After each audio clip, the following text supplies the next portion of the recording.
Olá. Imagina só, se a gente pensar em um token como se fosse uma ficha de parque de diversões, a tokenização de ativos, então seria como pegar os próprios brinquedos, sei lá, o carrossel, a montanha-russa, e transformar eles em fichas digitais. Pensa poder fazer isso com imóveis, com obras de arte, cotas de fundos, títulos, tudo negociável, programável na velocidade da internet. Isso é que é a tal da tokenização de ativos do mundo real, o RWA. Hoje a gente vai fazer uma exploração aprofundada para entender essa ponte aí entre o mundo físico e o universo digital da blockchain. Qual que é a real promessa por trás disso? O que de verdade está em jogo e o que a gente precisa saber para não entrar em roubada, né? Certo, então, vamos começar pelo básico, bem simples.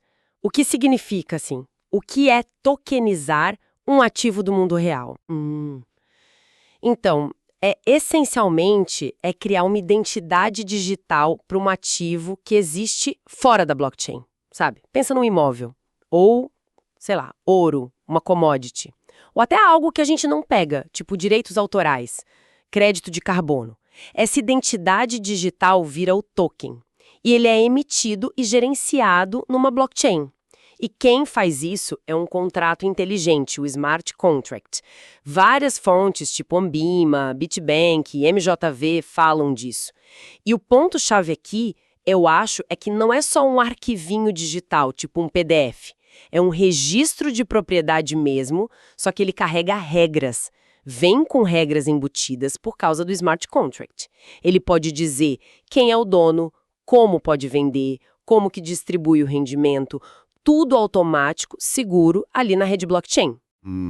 Isso é interessante, porque muita gente pode pensar assim, ué, mas qual a diferença de tokenizar um título para, sei lá, escanear o papel e mandar por e-mail, ou jogar no Drive? Por que é diferente na prática? Ótima pergunta. Porque a diferença é gigantesca. Pega a escritura de um apartamento. Escanear.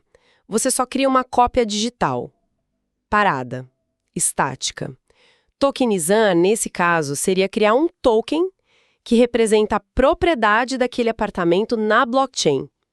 E esse token, como ele é gerenciado por um smart contract, ele poderia, por exemplo, só deixar transferir a propriedade se algumas condições forem cumpridas, sabe? Ou então distribuir o dinheiro do aluguel automaticamente para vários donos se for um imóvel dividido, fracionado. E tudo isso fica registrado lá, transparente, imutável, na blockchain. É a programação, a automação que faz toda a diferença. E é bom separar as coisas, né? Esses tokens RWA, eles são diferentes de criptomoedas tipo Bitcoin. Bitcoin nasceu na rede dele. Os RWA são meio que hóspedes em blockchains que já existem, tipo a Ethereum. Eles representam algo aqui de fora, do mundo real. E também são diferentes daqueles tokens de segurança que a gente usa para pagar com cartão, sabe? Que algumas fontes como Equals ou Stripe mencionam. Ali, o token só está substituindo o número do cartão para proteger a transação. Ele não representa o valor do cartão, nem a posse dele, só esconde o dado sensível. O token RWA, não, ele representa o valor e os direitos sobre o ativo real mesmo. São usos bem diferentes para a palavra token. Entendido. Não é só um registro, é um registro inteligente, então. Mas como essa mágica acontece? Como que um bem físico ou um direito vira esse token digital que se programa sozinho? Qual o passo a passo disso? Olha, mágica não é bem a palavra, é mais engenharia jurídica e tecnologia mesmo. É um processo, baseado no que a gente vê em fontes como Bitbank, Ambima. Geralmente segue um fluxo, assim. Primeiro tem a preparação do ativo. Você escolhe o ativo, imóvel, commodity, o que for, aí faz uma avaliação profissional, tal do valuation, para saber o valor justo, e uma auditoria para ter certeza que ele existe, é de verdade e que a propriedade está certinha. Depois vem a parte da estruturação jurídico-regulatória. Aqui é definir a estrutura legal que vai ligar o ativo real ao token digital. Quem vai guardar o ativo físico, o custodiante, quais direitos quem tiver o token vai ter. Isso tem que estar super claro e dentro da lei, né? Seguindo as normas da CVM, que no Brasil, por exemplo, se for um valor mobiliário. Ao mesmo tempo, entra a tecnologia. Tem que desenvolver o smart contract, que vai ter as regras dentro dele, transferência, pagamento, etc. E definir em qual blockchain vai rodar, qual padrão de token usar, tipo os ERCs da Ethereum, e pode precisar de oráculos também. Oráculos? Que é isso? Oráculos são como pontes que trazem informação do mundo real para dentro da blockchain. Tipo o preço de uma commodity ou a confirmação de que um pagamento foi feito lá fora. O smart contract pode precisar dessa informação para funcionar direito. Com tudo isso ajeitado, aí sim vem a emissão e distribuição. Os tokens são criados, mintados, que eles falam, na blockchain, e aí podem ser oferecidos para os investidores. E a custódia do ativo real, por alguém de confiança, reconhecido, é fundamental. Sem isso, o token é só código, não tem lastro, não tem valor real por trás. E por fim, pode rolar a negociação em mercados secundários, se a estrutura permitir, claro.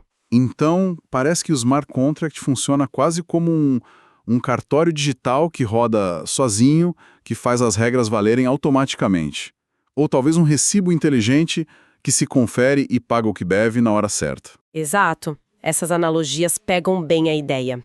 É automação, é tirar intermediário do caminho.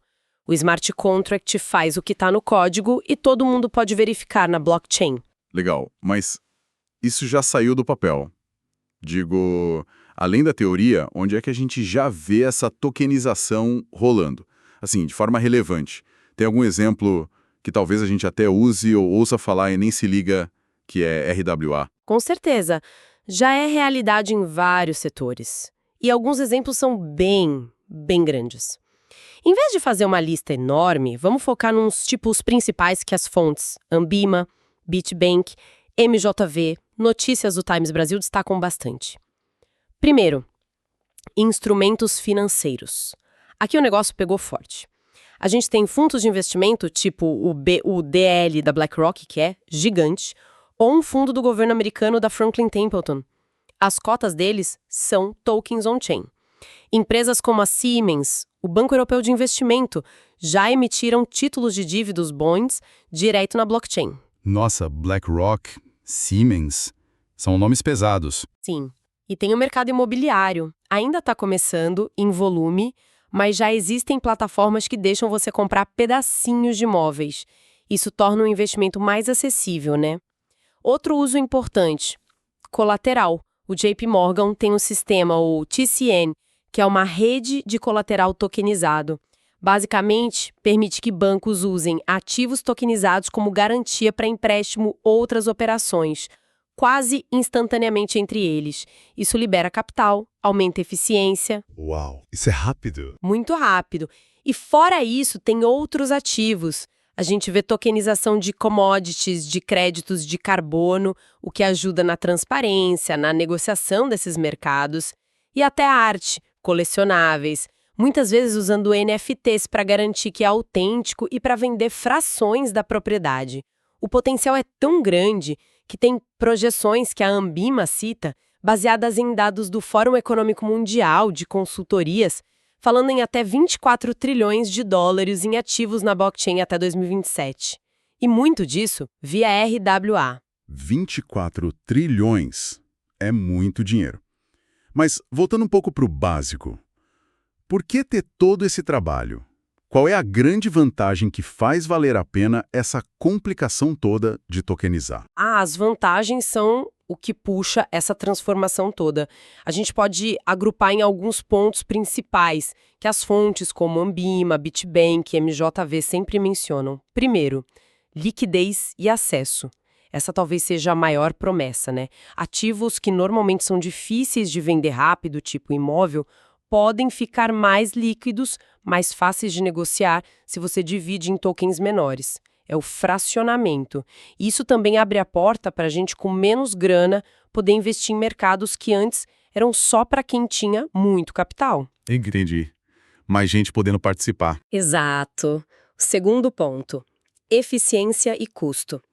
Automatizar as coisas com smart contracts, cortar intermediários, tipo cartório, banco, para certas funções, pode deixar as transações bem mais rápidas, liquidação em horas, minutos em vez de dias, e potencialmente mais barato também. Terceiro, transparência e segurança. O registro na blockchain, por natureza, dá para rastrear, é difícil de mexer depois de registrado, isso aumenta a confiança, facilita a auditoria. E por último, a programabilidade. As regras do ativo, como pagar juros, quando vence, direito de voto, podem vir embutidas no próprio token. O ativo fica inteligente. Então, pensando num exemplo nosso, do dia a dia, seria como se eu pudesse vender a minha cota de consórcio, sabe? Aquela que ainda estou pagando. Vender quase na hora, pelo celular, sem precisar ir no banco, reconhecer firma, esperar um tempão pela transferência. Essa analogia é boa, pega bem a ideia da agilidade, de tirar a burocracia do meio que a tecnologia busca trazer. Eliminar várias etapas manuais que a gente está acostumado hoje. Parece bom demais, mas sempre tem um mas, né? Quais são os perrengues, os riscos, os pontos fracos disso tudo? Por exemplo, tokenizar um ativo garante que ele vai ter liquidez? Que vai ser fácil vender a qualquer hora? Ótima pergunta para botar o pé no chão. E a resposta curta é não. Tokenizar não é garantia de liquidez. Como o pessoal do Bitbank e da Ambima sempre alerta, a liquidez depende do mercado querer aquele token específico. Precisa ter comprador, vendedor, depende da plataforma onde negocia. Um token de um ativo que ninguém quer vai continuar sem liquidez, mesmo tokenizado. E tem outros riscos bem importantes também. Primeiro, a incerteza jurídico-regulatória. As leis ainda estão correndo atrás da tecnologia, né? Como classificar um token? É valor mobiliário? É commodity? É outra coisa? As regras mudam de lugar para lugar e ainda estão sendo feitas. Isso gera insegurança. Depois, tem os riscos tecnológicos e operacionais. Smart contracts podem ter falhas, bugs, plataformas podem ser hackeadas, os oráculos que a gente falou podem falhar, trazer dado errado, aí o contrato executa a coisa errada. A avaliação do ativo, o valuation, tem que ser precisa. E um ponto crucial, o risco de custódia. Quem garante que o ativo real está lá mesmo, guardado, seguro e que corresponde ao token? Se o custodiante falhar ou for uma fraude, o token perde o valor. A confiança no custodiar enche a chave, então. Fundamental. E tem os custos iniciais. O processo todo de tokenizar, jurídico, auditoria, tecnologia, pode sair caro, né? Principalmente no começo. Pode ser uma barreira. E isso me leva a outra pergunta. Quando que não faz sentido tokenizar? Tipo, se eu tenho um imóvel, mas a documentação está toda enrolada, adianta tokenizar? De jeito nenhum. Tokenizar não é varinha de condão que conserta problema que já existe no ativo. Se você tokeniza um imóvel irregular, você só cria um token irregular, que não tem valor real ou que carrega os mesmos problemas legais. Não faz sentido tokenizar se o ativo por trás não for bom, se a estrutura legal não for firme, ou se os custos e a complicação forem maiores que os possíveis ganhos de liquidez ou eficiência para aquele caso específico. Ativas como o DREX do Banco Central e a regulação da CVM significam na prática para tokenização por aqui? O Brasil está bem ativo, sim. Tem um artigo bom do Times Brasil que a gente usou como fonte e ele dá uma visão legal disso. A CVM, por exemplo, já está usando a Resolução 88, que veio lá do sandbox regulatório, para permitir ofertas de tokens que são considerados valores mobiliários. Isso desde 2023. E agora tem uma consulta pública rolando para atualizar essa norma, o que é bom sinal. A proposta aumenta o limite de dinheiro que pode ser captado, inclui o pessoal do agro como emissor e, muito importante, fala explicitamente de blockchain. Isso dá mais segurança jurídica, né? Ah, que bom que estão atualizando. E o DREX? O DREX é peça-chave. É importante entender. Ele não é uma moeda digital para o varejo, para a gente usar no lugar do Pix. Não é isso. Ele é uma infraestrutura para o atacado, para operações entre os bancos, usando depósitos bancários tokenizados.